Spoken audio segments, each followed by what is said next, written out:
All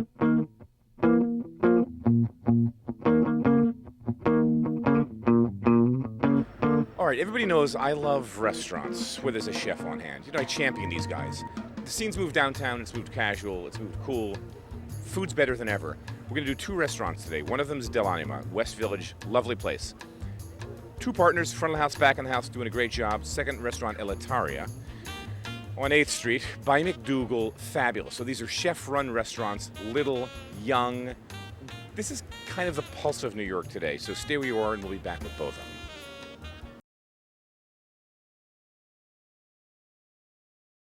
First stop, the corner of Jane and 8th, the West Village, a couple hundred yards from where I live. I saw this place transformed from this generic Italian, you know, a restaurant that nobody went to really in the village, to a place where these 2 kids breathed fire into it. They came, they're ambitious, they're young, they wanted to make this place work, and what a success. Packed all the time.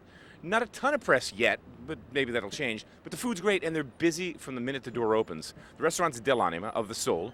We're going to meet the chefs, the owners, see what they do. Great little restaurant in the village, the kind of restaurants I'm championing, with hands-on chefs, hands-on partners that are here all the time, that are passionate about what they do. Let's go inside and meet them. There's 2 partners in this business, Joe Campanale, who's the sommelier, and Gabe Thompson, who does the cooking. These guys have great New York resumes. They're young, but they've worked all sorts of places. How about Del Posto, Bernardin, Babbo? Yeah, that's right. Great wine program, great food. This is the kind of place I love. 2 young bucks in love with the business who are putting in 15, 16-hour days every day. If there's a trend I've noticed of late, and who knows, I'm not going to say who started anything, I mean, because everyone can argue about that, but I mean, you could look at Little Owl, what they're doing there, and Market Table, and Shorty's 32, and restaurants around now that are sort of small, chef, food-driven, that aren't super, super ambitious, but they're wonderful in terms of delivering great value, great product in a small space. There's something very personal about a small restaurant, and I definitely want it to be a lot like a lot of my favorite restaurants in Italy, which are smaller and more intimate. I had spent 6 months in Florence, and there was one restaurant in particular, Osteria Santo Spirito, which I'd go to twice a week, and it was very personal. Now talk about putting the wine list together here, because that's tough. You know, you're coming from Babbo, where there's a bazillion dollars and exist, you know, cases and cases of all sorts of vintages, of all sorts of wines. Here you're starting from scratch, and it's a big investment for a little restaurant to just even start a cellar, to put together a list. How did you work that? Well, I wanted to choose wines that were very unique and very memorable, because there's a lot of good wine out there, but to find something that's unique is really, it's hard. It's hard. So I just wanted to use my background in some of the stranger and more delicious wines that I'd come across. And, for example, most of the red wines we have by the glass are from the 1990s. And they're affordable, and they're between $10 and $15. And it's rare to find a wine by the glass that's between $10 and $15 that's from the 90s and tastes really good. Yeah. So I like to be able to offer something that's really unique like that. And a lot of organic and biodynamic wines, really naturally made wines that are good for you and good for the environment. And I really get into that philosophy. I noticed that, and you seem to have, I don't want to categorize you, but kind of an old world palate, small producers, terroir driven. Would that be fair? Right on, exactly. And I also look for acidity in my wines, because that makes it pair so well with food. It's our fettuccine neri with the puttanesca sauce. There's a black squid pasta made in-house with the sauce in the style of the whore. So capers, anchovies, a little bit of garlic. Garlic, we have olives. There's some fennel and onion in there as well, and olives. That's a beautiful plate of pasta. It's delicious. So the cappellacci, it's a Pope's hat-shaped large ravioli. It's filled with carrot and fresh ricotta cheese from Salvatore, just a touch of honey. There is sweet pea sauce drizzled on the top. Real light, real spring, really delicious. So the food's kind of, I mean, I hate characterizing food because it's always, never gives it, you know, the full description, but, you know, it's Italian influence, Italian reference food. And reference and influence is good. It's not too super Italian though, I don't think. No. If you took it if you took out everything except for the pastas out of context, I don't think you could probably put it in a totally different kind of restaurant. No, you could put it in an American restaurant, I think, probably. It's our grilled ribeye with grilled fingerling potatoes. And just to make sure that you do get a heart attack, we have the gorgonzola cheese. Beautiful, beautiful. Sea salt, pepper, out to go. That's it. We have the quail. It's quail served over farro, which is a grain similar to barley, with mixed beets. We have yellow and red and pink beets. A little bit of yogurt. The best part about it is how many times people come in and eat here that live in the neighborhood. That's really amazing. I've developed relationships with people that eat here and they live around here. That's a huge compliment to have someone come in and spend their money, their hard-earned money at your place like 3 times a week. That's crazy. But I love that. But the truth is, down here and you're in the village, you have to really be a neighborhood place. We're on 8th Street off 6th Avenue, a part of the village I always avoided. There was nothing much going on here. If you wanted cheap sneakers, you were in luck. A head shop, a tattoo, great. But otherwise, nothing. Now it's transforming itself finally. You know, one of the early pioneers here was this restaurant, Elettaria. We're going to meet the team behind it. Akthar, I love this guy. Noel's his partner in this business. Great food, kind of Indian, modern fusion. And that's what I love about a restaurant. There's owners that are here all the time, owners in the kitchen, owners on the floor, a vested ownership that really cares. They're here, they're young, they're passionate, the room's great, the food's so underrated. New York Times review, I think Frank Bruni got this one wrong. I love this place. Elettaria is the name. 8th Street's the block, right where McDougal hits it. Come inside and let's meet him. The chef at Elettaria, Akthar Nawab, spent the past 8 years working under Tom Colicchio at Gramercy Tavern first, then Craft and Craft Bar. Really talented guy. Really is bringing everything to the front here. Noel Crew has started in the kitchen in New York and Hawaii before moving to the front of the house as the wine sommelier here at Elettaria. And between the two of them, they've just got this really great, unique program. I love this place. I love the room. I mean, I love the sort of textures and feels. And at night, it's sort of soft lit. People do look good in this lighting, you know, like it's a very fun place to be, I think. And the open kitchen's great in the back, 'cause your eyes are just drawn. When you come in, that's the brightest part of the restaurant. Now, we're lit for the shoot, but as you come in at night and the sun's down and McDougal Street's, bang, your eyes go back there and that's where you guys are. It's kind of like the energy, you know, it begins from there. And that's kind of how we approach it. So these are Debo sea scallops, a little soybean puree. What we ended up with was a very serious food-driven restaurant, obviously, with a focus on ingredients, technique, and then a true focus on spices and how we try to bring out the best in an ingredient and not really confuse it and muddle up those flavors, something that's going to work harmoniously with the other. That's a Berkshire pork loin that's served with some basmati rice, wilted dandelion greens, fava beans, and then a version of a korma. A korma is a traditional stew from where my mother's from, a town called Lucknow. It's a lot of different spices with cardamom, cinnamon, clove. That's our version of matar paneer. So here we're taking a sheep's milk ricotta cheese from Calabria that it's a malfatti.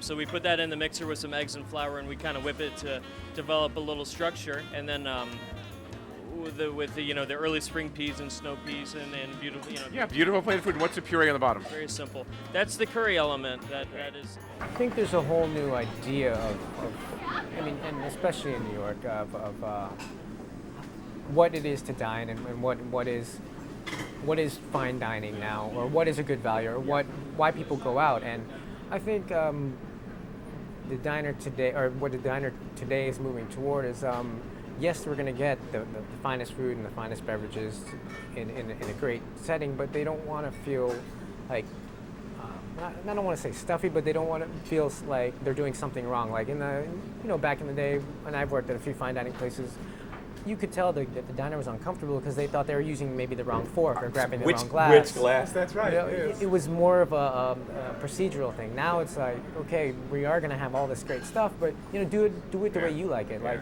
I can have a great wine list, but if you want to drink something that you like, great. Lately in New York, there's been a real resurgence of mixology.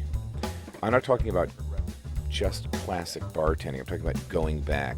Men and women who are doing a lot of research to go back to the tiki era, the era before the Prohibition, after the Prohibition, who are making all kinds of custom-made spirits, buying custom-made spirits, to come up with these great drinks. And here at Elettaria, they've just got this ridiculously good bar. This one's called the Ancient Mariner, and it's start off with a little lime juice, a little simple.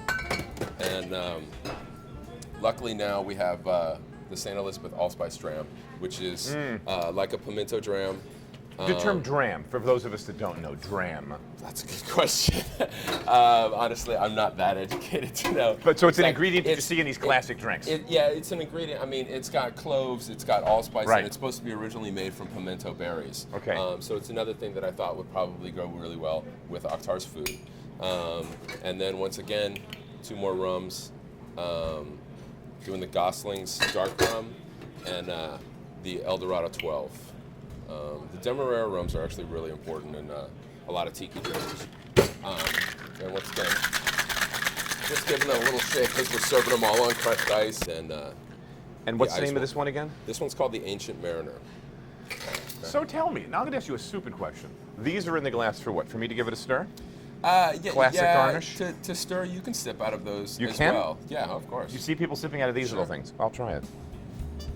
It's the thing when people take the mint out of the drink, that's the whole problem, is because the mint is not just there. This is really, That really, was a great drink. really, this isn't good. My liver is not liking it. This is not what the doctor ordered.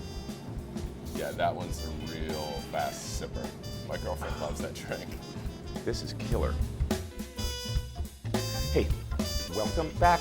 Cool, man. You know, so many neat restaurants are opening up downtown that are small.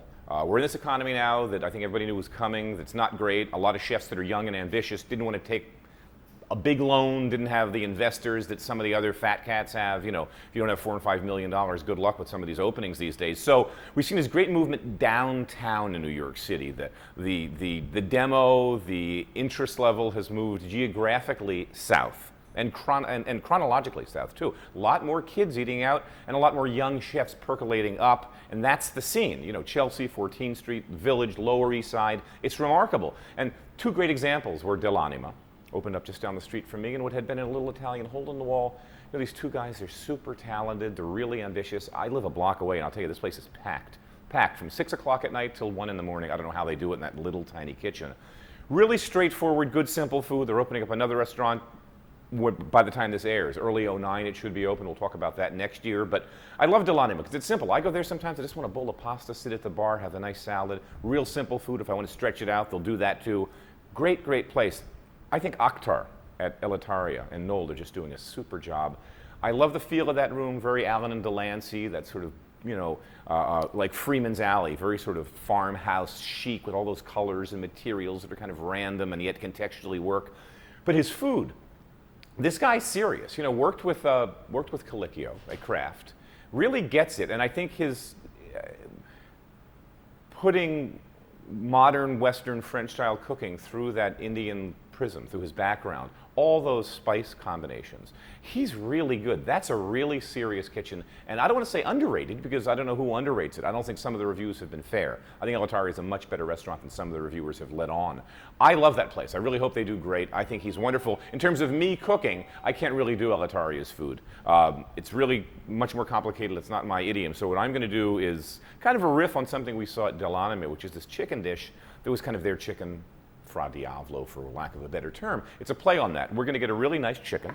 This is just a Murray's, beautiful local bird, not entirely organic, but close, hormone-free, all that good stuff. I like Murray's. Crisps up really nice. You could buy this at the supermarket all over Manhattan, $3.99 a pound, whatever. It's not in that stratospheric, you know, super elite poultry range.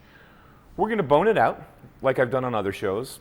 Then what they do and what we've made is a little rub on the outside that's going to be a combination of paprika, smoked paprika, and fennel pollen.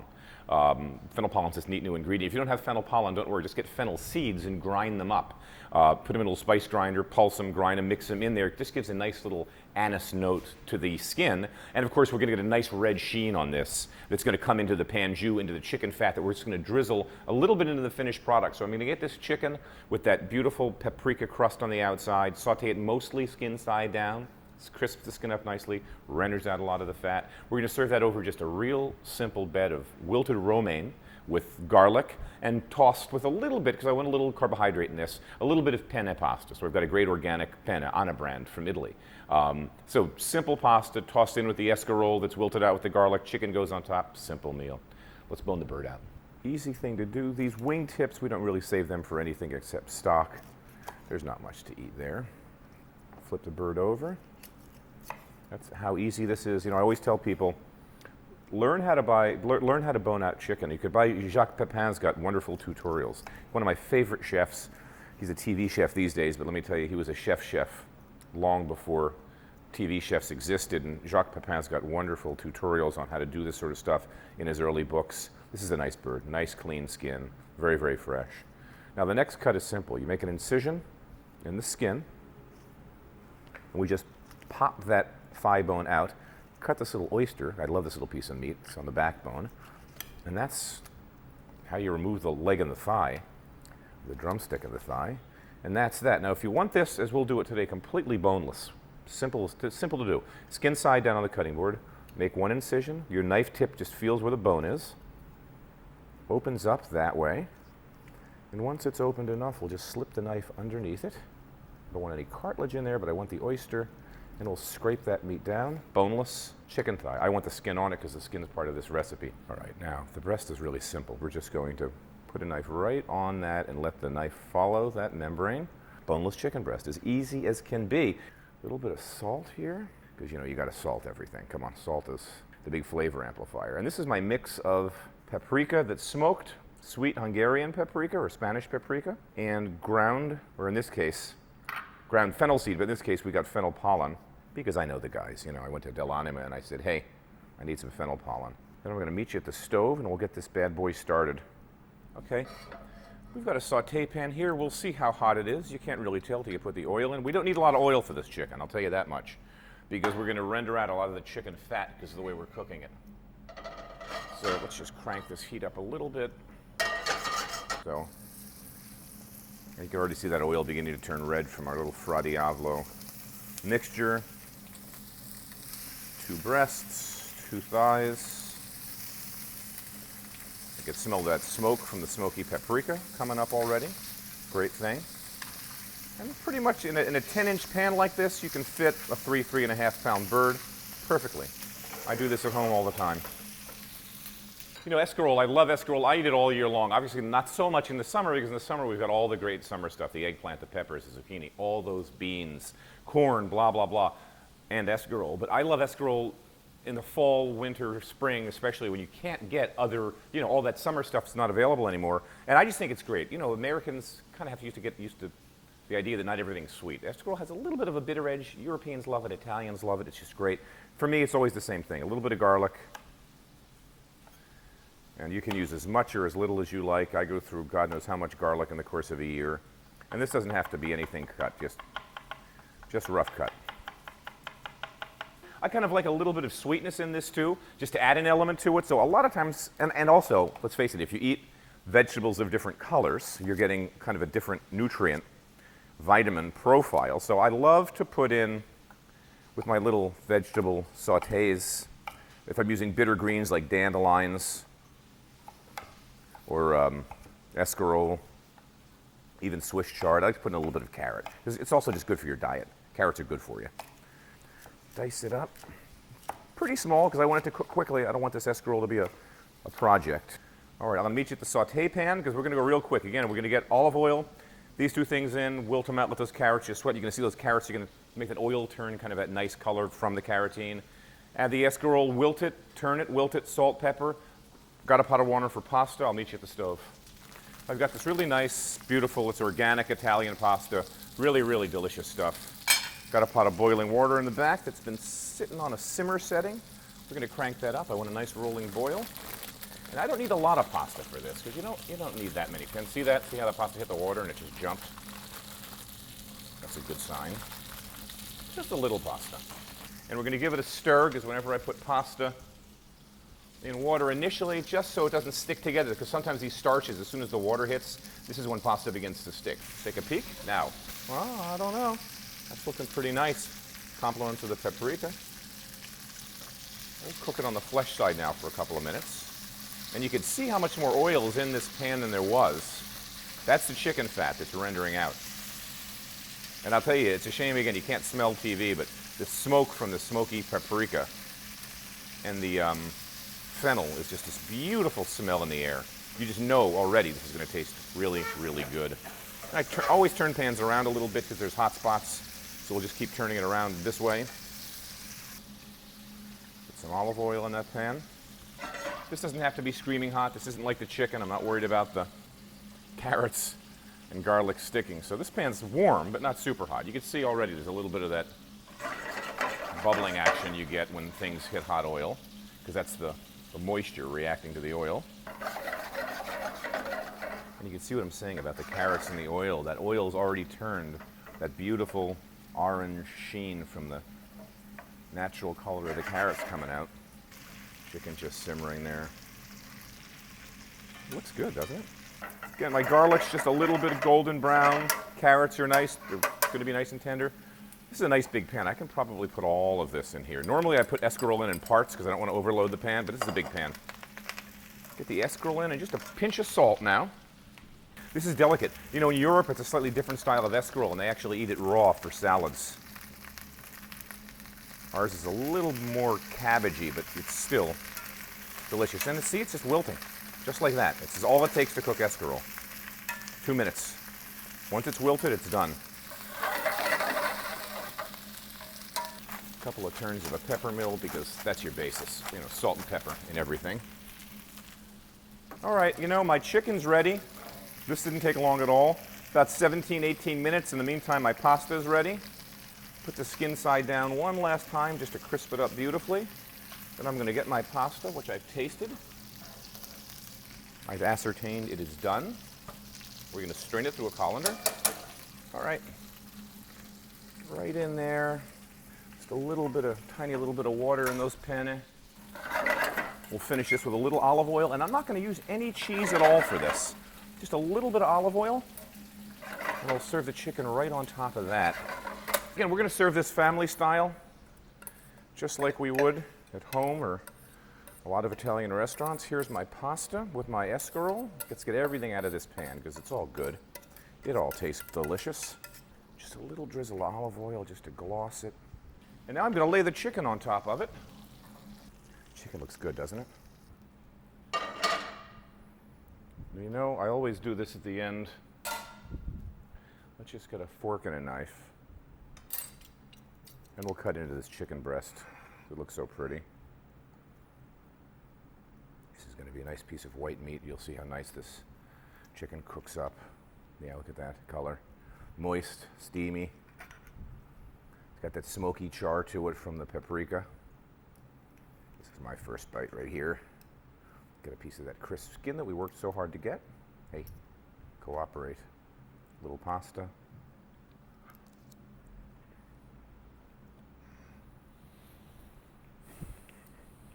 You know, it's simple.